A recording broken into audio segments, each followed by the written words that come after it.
One Piece Manga Chapter 1123 titled The Void Fortnight. The cover page of this chapter is the 11th volume of the limited cover story Oni Child Yamato and the Holy Inari Shrine Pilgrimage. In the previous volume of the limited cover story, we saw Denjiro capturing the kids of Kibi who threw rocks at Yamato. This volume continues with Denjiro punishing the kids by forcing them to eat Oden with the person they hate. Denjiro and the kids share a pot of Oden with Yamato and become friends. The chapter begins where we left off in chapter 1122. Finally, the aftermath of Emeth's Conqueror's Haki is fully revealed. At the coast of Egghead Island, the giant warrior pirate ship is seen slowly retreating from the vicinity. At the same time, a marine official frantically attempts to contact his colleagues via Din Din Mushi. He's demanding that they respond and report their status. However, no one is answering. The scene shifts to various marine battleships.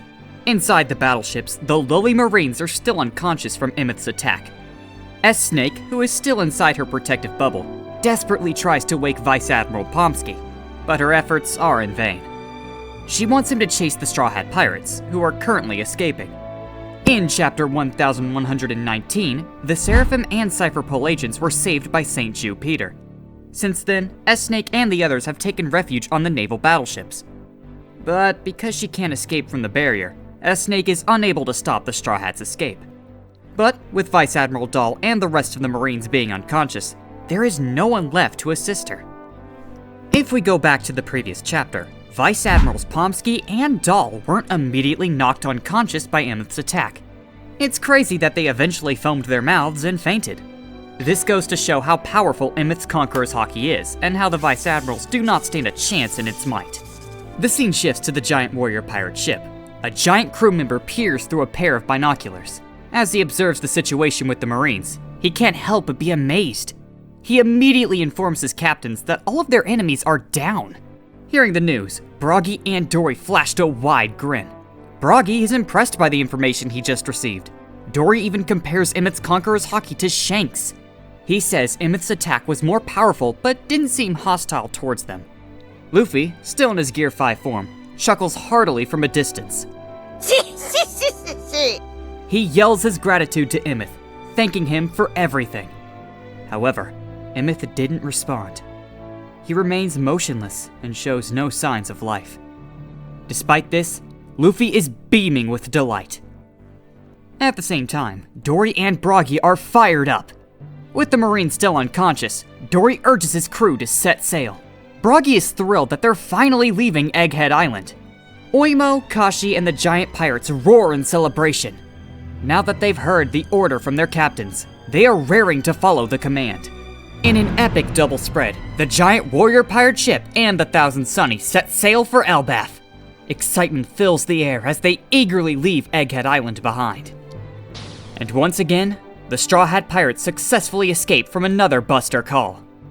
The scene shifts to various reactions from the pirates.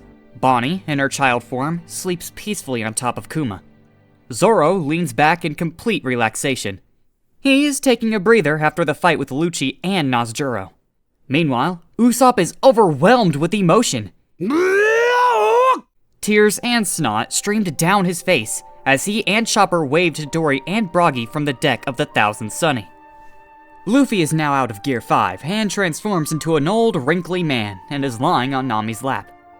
I am pretty sure that Sanji would love to swap places with Luffy right now, but his mind is somewhere else. As Sanji approaches Vegapunk's lifeless body, he thinks about what Vegapunk had said. And what Vegapunk said doesn't sit right with Sanji. He wonders aloud if all the events that transpired were just some gotcha moment from the genius scientist. The atmosphere between the two is thick with tension. Sanji voices his concern to the unconscious Vegapunk. Even though he couldn't follow everything Vegapunk had said before, he was sure the claim was outrageous. The scene shifts to a flashback 2 weeks before the current events. In Punk Records, a commotion is happening. The Vegapunks Shaka, Stella, and Pythagoras detect anomalous readings from the power station. They agree to monitor any fluctuations to uncover the source of these anomalies. Shaka mentions the energy the Seraphim use, pointing out that it's designed to increase gradually over time. Miscalculating this could be a grave error. As they review the data, Pythagoras notices the numbers are different from their previous readings. Vegapunk Stella agrees. He says the reaction rate is also increasing, even though the power station seems stable. With all this information, Shaka concludes that someone has tampered with the Mother Flame to steal its energy. He adds that every data point related to the power station has been carefully altered. For Shaka, this only means one thing. To pull this off, the culprit has to be someone close to them. But before he could even finish, Vegapunk Stella cuts him off. As his eyes widened in disbelief, Vegapunk Stella yelled what everyone in the room was thinking. Is the culprit also a Vegapunk? Vegapunk Stella then wonders if it was Lilith. For those of you who might not know or remember, Lilith is designated as the evil satellite among the Vegapunks. To Vegapunk Stella, Lilith probably seems untrustworthy, especially since she embodies his more cruel and deceptive traits. So it's no surprise as to why Lilith was the first person Vegapunk suspected as the Mother Flame's thief. Shaka then points out that he, Vegapunk Stella, and Pythagoras are the only ones with solid alibis. He exclaims at the sheer insanity of the amount of energy stolen. Vegapunk Stella suggests they should observe the other four to determine who is really responsible for tampering with the Mother Flame. He specifically mentions keeping an eye on Lilith. Pythagoras proposes putting their brains into offline stealth mode. Shaka agrees. He says if their memories of this conversation get uploaded to Punk Records, the culprit will know they're onto them. Like Vegapunk Stella, Shaka almost baselessly concludes Lilith is the thief. The scene shifts to another flashback, 1 week before the current events. Pythagoras finally identifies the traitor. He immediately informs Shaka and Vegapunk Stella that the culprit is York. The two are stunned by this revelation. But as their conversation goes on, York is peacefully asleep. Pythagoras reveals that the memories York is synchronizing with Punk Records are all fake. He also confirms that the surveillance snails at the crime scene were tampered with. Shaka and Vegapunk are left questioning why York would betray them. Vegapunk Stella then feels guilty for suspecting Lilith. As the meeting gets heated, Shaka reveals he has found evidence about someone illegally deploying the sea beasts. Pythagoras says he discovered a jamming white transponder snail during his investigation. In case you didn't know, white transponder snails serve as a countermeasure against eavesdropping. They are primarily used to nullify the wiretapping abilities of Black Din Din Mushi. What Pythagoras found out is that York must have been in contact with the world government. To avoid getting caught, she implemented preventative measures, in this case, the white transponder snail. Vegapunk realizes they must reconstruct the call data from their long-distance transponder snail. This way, they can listen to the message. As the distorted audio echoes through the room, Vegapunk Stella, Shaka, and Pythagoras hear York's voice. She's informing someone that Vegapunk is researching the Void Century. Vegapunk slaps his forehead in disbelief. He is sweating like crazy after knowing that York leaked their research to Mary Joise. He finally understands why the Cypherpole agents kept visiting to investigate. The scene shifts to another flashback, 6 days before the present. With a grim expression, Vegapunk delivers the news of the Lucia Kingdom's annihilation. Even though the details of the whole event are still foggy, Vegapunk Stella certainly feels something bad about it. Stella orders Pythagoras to monitor the sea levels and track all wireless transmissions. Pythagoras complies immediately. Meanwhile, Shaka wonders if the erasure of the Lucia Kingdom is linked to the theft of the Mother Flame. Vegapunk Stella is certain of it.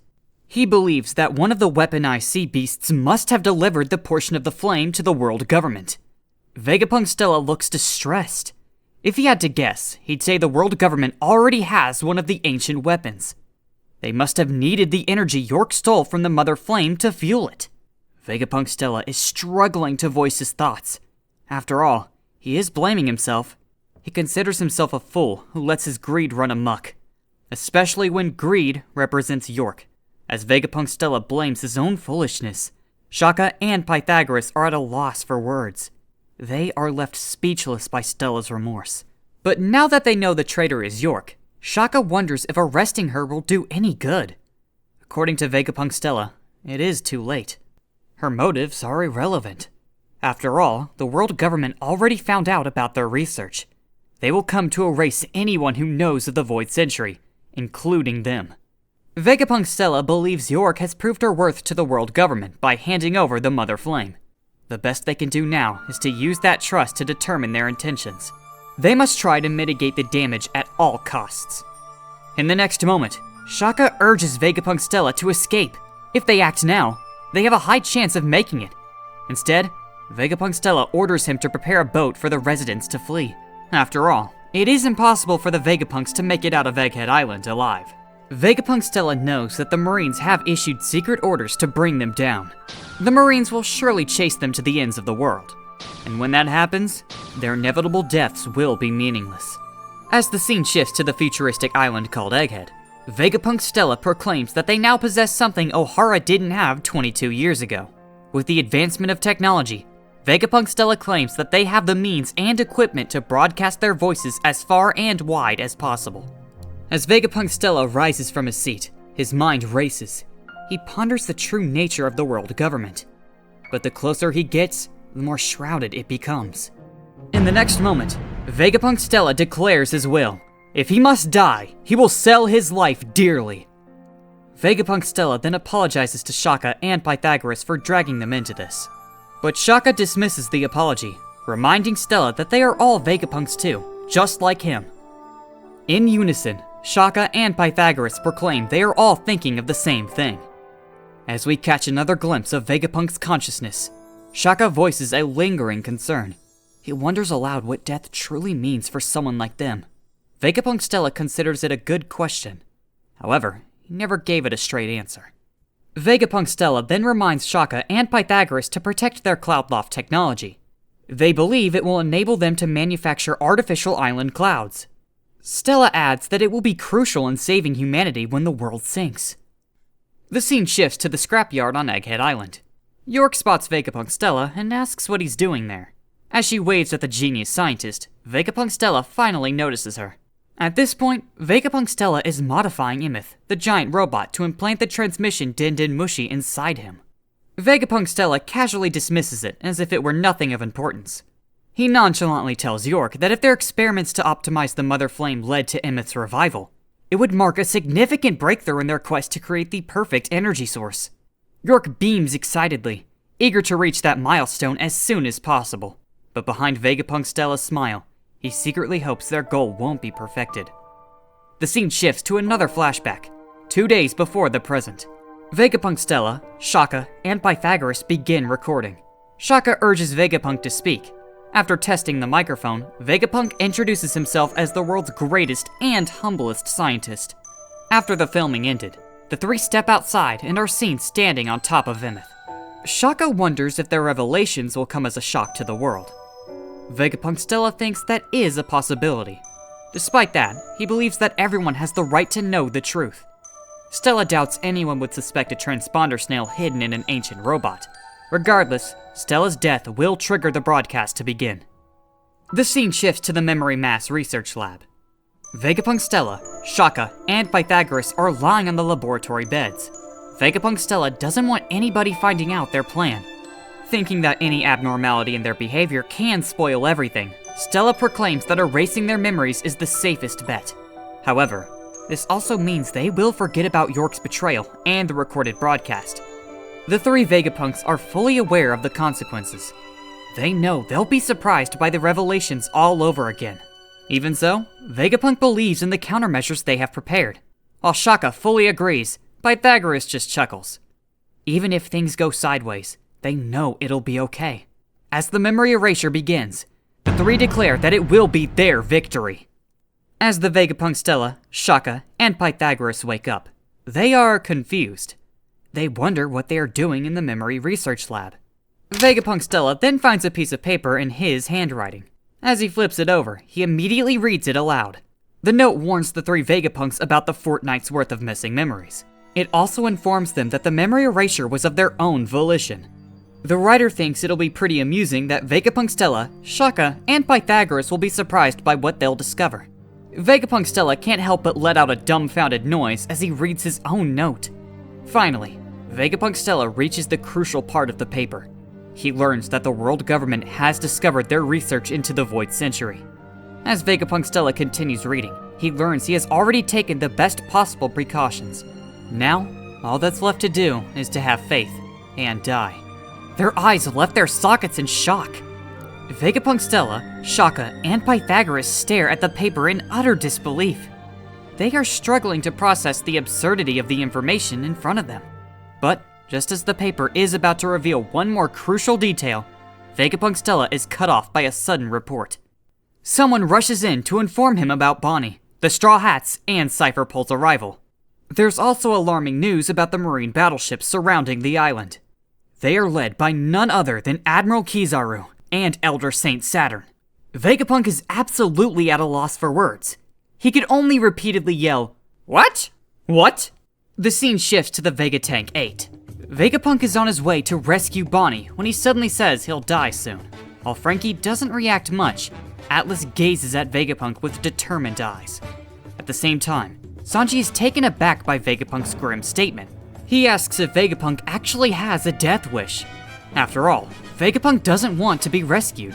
He even insists that they let him die after saving Bonnie. Vegapunk strongly disagrees with Sanji's concern. He exclaims that his death will trigger something important. Sanji still can't comprehend Vegapunk's words. He knows his death will cause big chaos, so just simply letting it happen is unacceptable. As their conversation continues, the scene shifts back to the present day on the giant warrior pirate ship. The pirates raise their mugs as they celebrate their reunion. Broggy lifts Luffy in one hand, but Luffy is so exhausted he can't enjoy the fiesta. His request to wait until he's recovered falls on deaf ears as the giant's howls drown out his words. Even Broggy and Dory join in, laughing heartily. At the same time, Usopp stands on Dory's massive palm. His voice is brimming with eagerness. He can barely hold back his excitement for their upcoming voyage toward the land of his dreams, Elbaf. As the celebration continues, Vegapunk's message to Sanji echoes in his mind. In that moment, Vegapunk reveals his deepest wish. He hopes that the Straw Hats will be the ones to find the One Piece. Chapter 1123 has revealed a conversation that Sanji had with Vegapunk when they were in Vega Tank 8. Do you think Sanji did not try hard enough to save Vegapunk from Kizaru's attack because he wanted to honor Vegapunk's words? Also, how would you rate this Egghead Island arc from 1 to 10? Let me know your thoughts. I'd love to hear from you, so comment below. As always, press like if you enjoyed the video. And if you don't want to miss out on future One Piece chapters like this one, definitely subscribe and hit that bell icon. There will be no break next week, so I'll see you next week. Till then, thank you for watching the video, and have a great day, Nakama.